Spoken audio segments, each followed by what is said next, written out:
इकरा Urdu news में आपका खैर मकदम है। मैं हूं हैदर अली। मगरबी बंगाल में 7 सालों से मीम के परचम तले बगैर कमेटी तश्कील और उहदे के काम करने वाले मरकजी कोलकाता के इमरान सोलंकी का अनवर पाशा के मीम से तिरंगुल में छलांग पर बड़ा बयान। उन्होंने कहा कि ये अनवर हसन पाशा है कौन, मैं नहीं जानता। उनके मीम में रहने या ना रहने से मीम को कोई फर्क पड़ने वाला नहीं। इमरान सोलंकी साहब, इकरा उर्दू न्यूज में आपका खैर मकदम है।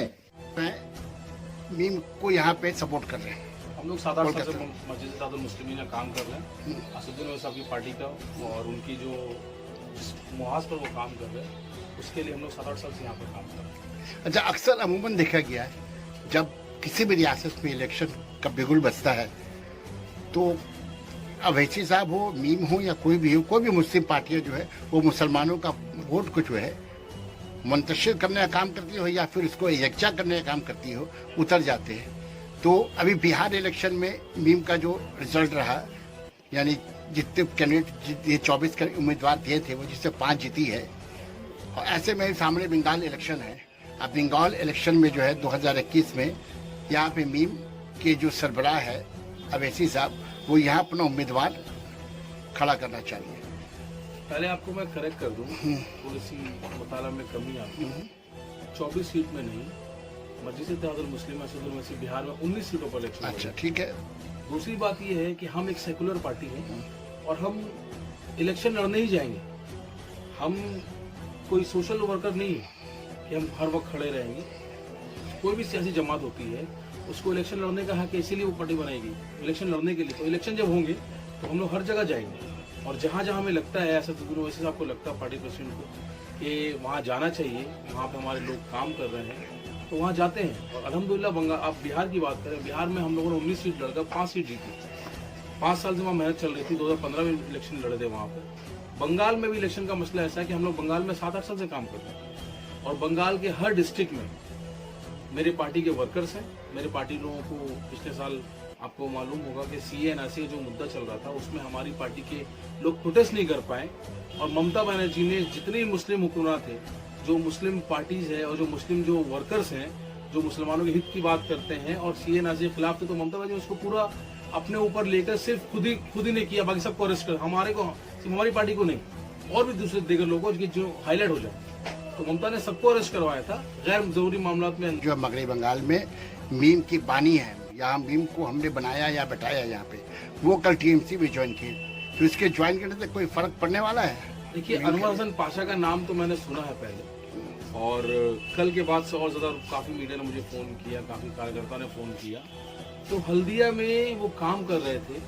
अनवर हसन पाशा का मसला ऐसा है कि बानी मीम के कोई भी नहीं है। मीम के बानी जो है वो अब्दुल वाहिद ओवैसी साहब है। बंगाल की बात करें तो बंगाल के बंगाल में हम देखिए, मेरे जरिए यहाँ पे जो मीम पड़ी है, असदुद्दीन ओवैसी साहब का एक जलसा बंगाल में नहीं हुआ तो मीम के बानी कैसे होगा?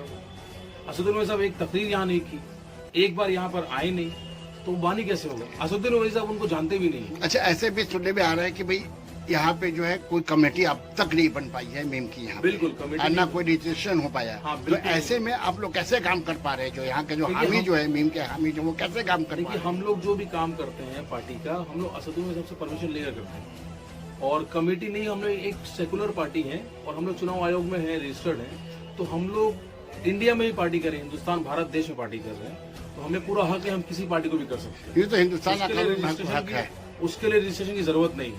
इंशाल्लाह जब साहब आके रजिस्ट्रेशन करेंगे, बहुत जल्द आने वाले हैं। हर दिन मीडिया में बोल रहे हैं, वो अभी GHMC इलेक्शन आ गया इसलिए देरी हो गई। इंशाल्लाह 10 दिसंबर को आपको फैसला समझ में आ जाएगा। अच्छा, और दूसरा सवाल ये है कि यहाँ पे मगरबी बंगाल में 30% मुस्लिम आबादी है, जिसमें 12% जो है वो उर्दू बोलने वाले हैं और 12% उर्दू बोलने वाले और 18% जो है वो बंगाली बोलने वाले। तो ऐसे में क्या उर्दू भाषी का वोट जो है वो मीम की तरफ जाएगा? देखिए, अभी जो आवाम के बीच में जो बिहार का जो इलेक्शन हुआ था उसमें आपने देखा होगा, आप तो खुद सहाफी हैं, बिहार में सारे लोग बोल रहे थे कि तेजस्वी की सरकार बनेगी। उनके जलसे में भीड़ थी, बहुत ज्यादा चल रहा था। तो लेकिन अभी का जो वोटर्स है ना, वो साइलेंट वोटर है। अभी पहले का वोटर नहीं है कि आपकी भीड़ देख आपके बीच चला गया। अभी वोटर समझते हैं। और बंगाल में जो आज मीम पार्टी असदुद्दीन ओवैसी के जो फॉलोअर्स है ना, वो जो काम कर रहे हैं संसद से लेकर सड़क तक, चाहे हैदराबाद बोलिए या हिंदुस्तान की पार्लियामेंट में बोलिए, तो उससे काफी सारे लोग इंस्पायर हैं। और वो उम्मीद यह है कि मीम को जो आने वाले 2021 चुनाव में जो है यहाँ के मुस्लिम जो है सपोर्ट करेंगे, उनको जिताएंगे। हम सिर्फ मुसलमानों की बात नहीं करते, हम इस यहाँ पिछड़ों की बात करते हैं, हम दलितों की बात करते हैं, हम आदिवासियों की बात करते हैं। जो लोग वंचित हैं, सरकार की जो पॉलिसीज है उनको नहीं मिल रही, अस्पताल की सुविधा नहीं मिल रही, काफी जिलों में अस्पताल नहीं है, यूनिवर्सिटी नहीं है, आपका कोर्ट रूम नहीं है, जिसके लिए वो लोगों को 100 किलोमीटर जाना पड़ता है। अगर बच्चे को लेके निकलते हैं, अगर कोई हामिला औरत है और उसको निकलते हैं तो गाड़ी में बच्चा पैदा हो जाता है, इतनी दूर हॉस्पिटल है। तो हम इसके लिए काम कर रहे हैं और इंशाल्लाह हमारे साथ सिर्फ मुसलमान नहीं, सारी हर धर्म हर मजहब के लोग हैं। ये सारे लोगों को देखिए, दलित जो है, दलित हो या हिंदू हो, अभी बिहार इलेक्शन ने ये साबित कर दिया कि तेजस्वी हो या कांग्रेस हो, जितने भी बात करते हैं, जितने भी गैर मुस्लिम हैं, जब इलेक्शन का टाइम आता है, वोट देने का टाइम आता है, वो फिरका परस्त पार्टी बीजेपी की तरफ उसको झुकाव हो जाती है। तो क्या ऐसे में उम्मीद कर पा रहे हैं ये यहाँ पे बंगाल में कि दलित का वोट उनको मिलने की उम्मीद है, या ओबीसी का वोट मिलने की उम्मीद है, या गैर मुस्लिमों का वोट मिलने की उम्मीद है, मुसलमान छोड़कर? देखिए, हमारा जो मौकफ है, आज हैदराबाद में जीएमसी इलेक्शन चल रहे हैं। आप हैदराबाद में इसके पहले को भी इलेक्शन देखेंगे जीएमसी के, तो हमारे जो कॉर्पोरेटर है, तो हम लोग कलकत्ता में काउंसलर बोलते हैं, करीब 16-17 हमारे काउंसलर जो हिंदू हैं, दलित हैं। तो क्या दलित वोट नहीं कर रहे उनको? हमारे इसके बाद जीएमसी इलेक्शन खत्म होगा, इसके बाद में देखिए हैदराबाद की बात है, बिहार में क्यों नहीं? मैं आपको बिहार में चलिए आपको मैं दूसरा उदाहरण देता हूँ। आपका औरंगाबाद का इलेक्शन होने वाला है। औरंगाबाद में सबसे दूसरे नंबर पार्टी हमें, हमारे एक सांसद है, वहाँ हमारे 22 कॉर्पोरेटर है। 22 कॉर्पोरेटर में हमारे 7 से 8 कॉर्पोरेटर जो वो नॉन मुस्लिम है, वो दलित भी हैं, वो और दूसरी कम्युनिटी के भी हिंदू है। अच्छा, अगर थोड़ी देर के लिए मान लीजिए कर अभी अवैसी साहब अगर राजी हो गए कि यहाँ पे जो ममता सरकार के साथ गठबंधन करके हम यहाँ पे इलेक्शन लड़ेंगे, तो ऐसे में यहाँ के जो हामी जो है मीम के, वो क्या करेंगे? देखिए, हम लोग पहले जिस ममता बनर्जी के खिलाफ आज आवाज उठा रही है कि अस्पताल नहीं है, ये नहीं है, तो कल अगर उनको अगर यह हिदायत मिल जाएगा ऊपर सुप्रीम पावर से कि भाई हमको ममता के साथ मिलकर काम करना है फिरका परस्त ताकत को हटाने के लिए, तो वैसे में आपके यहाँ के जो हामी है या फिर आप ही किस तरीके से काम करेंगे? देखिए, आपके सवाल में आपने जवाब दिया। आपने क्या कहा कि ममता बनर्जी के साथ आने के लिए अगर आप लोग फिरका परस्त ताकत बीजेपी को रोकना है, अगर आपको हिदायत मिल जाए, तो हमारा अभी हिंदुस्तान में सबसे बड़ा मुद्दा ये है कि ये जो ताकत है बीजेपी, आरएसएस जो चला रही है इसको, इनका मौकफ यही है कि मुसलमानों को एक तरफ दूसरे दर्जा का शहरी बना दो। तो हम पहले बीजेपी को रोकेंगे, और अगर हम ममता के साथ भी जाते हैं तो इसका मतलब ये नहीं कि हम ममता की गुलामी करके बैठेंगे। जिस तरह हम टीआरएस के साथ काम कर रहे हैं हैदराबाद में, आज वहाँ मांडे फंड 2400 करोड़ है और पूरा रिलीज करते हैं। बंगाल में वकफ प्रॉपर्टी, तो हम उसकी लड़ाई करेंगे। अगर हम सरकार में किसी के साथ भी रहे, हम अपनी बात रखें, हम अपने मुद्दों पर शर्त पर उनसे वो करेंगे। देखिए 30% जो मुस्लिम वोटर, चाहे बंगाली स्पीकिंग हो चाहे उर्दू स्पीकिंग हो, ये कांग्रेस भी जा सकते, कांग्रेस के भी सपोर्टर हैं, इसके तृणमूल के भी सपोर्टर हैं, सीपीआईएम के सपोर्टर है, आरएसपी के है। तो ऐसे में यहाँ क्या उम्मीद कर सकते हैं कि यहाँ वोट क्या मुंतशिर नहीं हो पाएगा? अगर ये वोट अगर कटा अगर तो बीजेपी यहाँ पे फ्लूक निकल जाएगी। देखिए, अगर हम लोग सेकुलर पार्टी हैं और सेकुलर देश है, तो सेकुलर देश में यही होता है कि हर आदमी अपना वोट का अधिकार रखता है, कोई अपना वोट नहीं काटता। अगर ये जो एक ये मिथ बनाया हुआ ना, ये आपको इसलिए बनाया गया है कि ताकि लोग एक तरफ हो जाएं।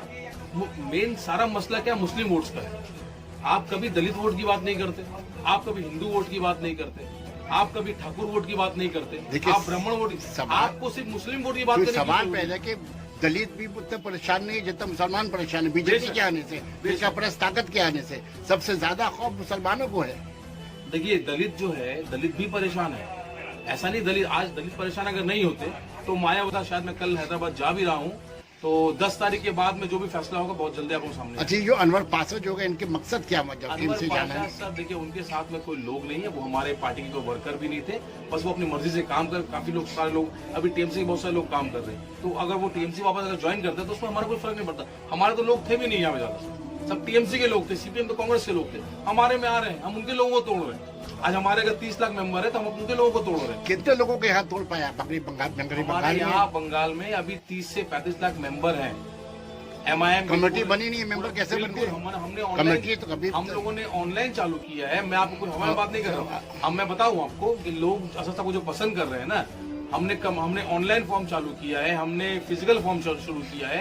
हर तरफ हमारा मुर्शिदाबाद में 5 लाख मेंबर है, सिर्फ मुर्शिदाबाद में। ये 5 मेंबर है 5 आपके, लाख मेंबर है। लेकिन अवैसी साहब को जब तक वहाँ से रिकमेंडेशन साइन नहीं होगा तो जैसे कैसे वो होगा? आएंगे, मोहर लगना बाकी है, बस और कुछ नहीं। सारा काम कंप्लीट हमारा यानी है। इलेक्शन के टाइम पे ही आएंगे तभी मोहर लगना बाकी नहीं है? नहीं देखिए, इससे पहले क्यों नहीं आए आपको यहाँ मैंने पे? पहले कहा हम एक सियासी जमात है, हम तो नाच गाना नहीं करने आए, हमको इलेक्शन लड़ना, हम इलेक्शन लड़ेंगे इंशाल्लाह और पूरी ताकत से लड़ेंगे। हम- जो हमारे साथ आना चाहे बीजेपी आने को हमारे साथ आए, जो खिलाफ है खिलाफ रहे, कोई फर्क नहीं पड़ता इससे सर।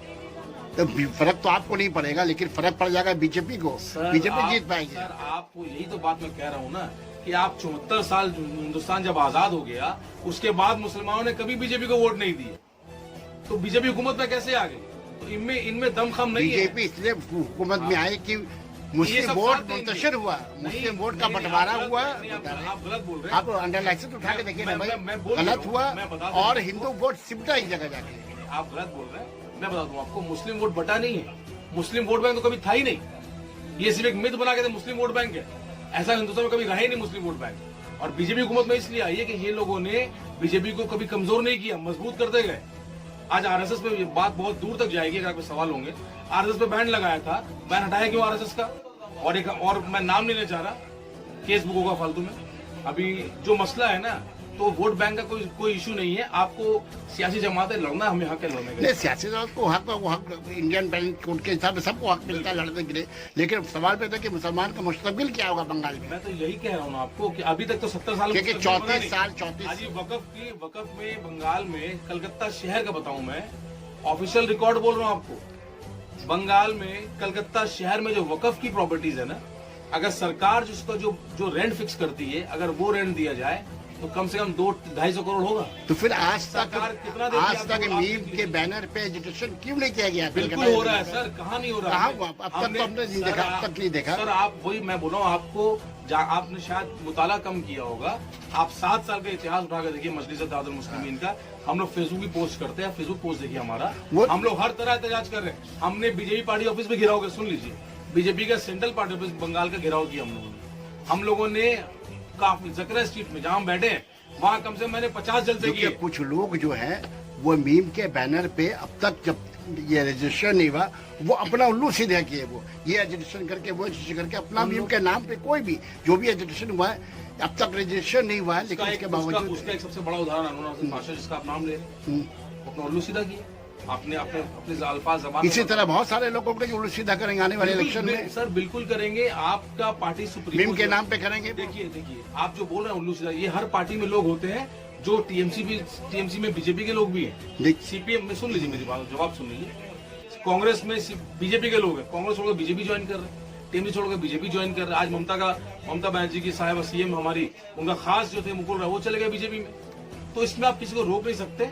ये जो लोग जहां जाना चाहते हैं, अभी आप इस न्यूज़पेपर में हैं या इस चैनल में, आप किसी और में जा सकते हैं, तो कोई किसी को रोक नहीं सकता सर। आप किसी को, हमने शादी थोड़ी निकाह थोड़ी करी है कि आप मेरी बीवी आपको रोक के रखूंगा, ऐसा कुछ नहीं है। हर लोग निकाह भी मुताह तो किया जाता है ना, निकाह नहीं मतलब मुताह किया जाता है, लोगों के साथ मुताह किया जाता है। पार्टी एक पार्टी दूसरी पार्टी को